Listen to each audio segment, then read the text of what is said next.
તપાસ દરમિયાન ચોંકાવનારી વિગતો સામે આવી છે. આરોપીએ માત્ર 9 દિવસમાં 5121 બોગસ ઓર્ડર કર્યા હોવાનું જાણવા મળ્યું છે. ખાસ વાત એ છે કે આ તમામ ઓર્ડર એક જ ડિવાઇસ અને એક જ આઈપી એડ્રેસ પરથી કરવામાં આવ્યા હોવાનું પોલીસ તપાસમાં સામે આવ્યું છે. પોલીસના જણાવ્યા મુજબ આરોપીઓ સીઓડી એટલે કે કેશ ઓન ડિલિવરી આધારિત ઓર્ડરની પ્રક્રિયાનો કથિત રીતે દુરુપયોગ કરતા પેમેન્ટ પ્રાપ્ત થયા બાદ ઓર્ડર કેન્સલ કરીને સેલર પ્રોટેક્શન ફંડમાંથી રકમ મેળવવાની ગેરરીતિ કરવામાં આવતી હોવાની આશંકા છે.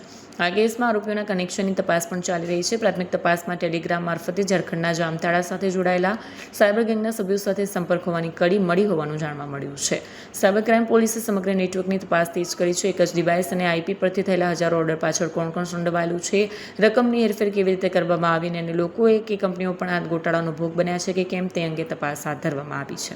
પોલીસ હવે આરોપીઓના ડિજિટલ ટ્રાયલ, ટેલિગ્રામ સંપર્કો, બેંક વ્યવહારો અને ઉપયોગમાં લેવાયેલા ડિવાઇસની વિગતોના આધારે સમગ્ર કૌભાંડનું નેટવર્ક શોધી રહી છે. સાયબર ક્રાઇમ પોલીસ સ્ટેશનમાં એક ગુનો નોંધવામાં આવ્યો હતો ફ્લિપકાર્ટ ઇન્ડિયા પ્રાઇવેટ લિમિટેડ દ્વારા.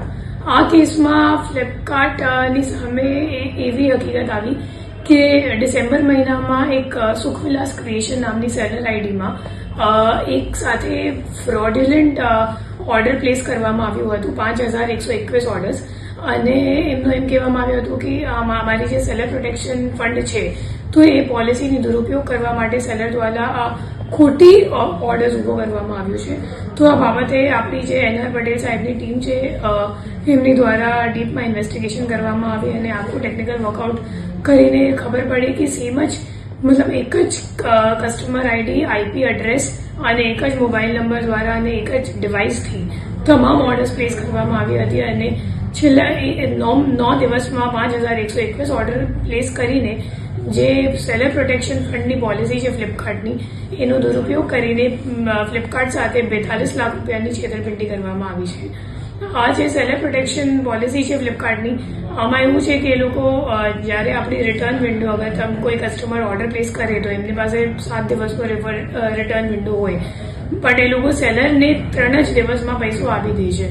તો સેટલમેન્ટ કરવાની જે સાયકલ છે એ 3 દિવસની છે અને જે રિટર્નનો વિન્ડો છે એ 7 દિવસનો હોય.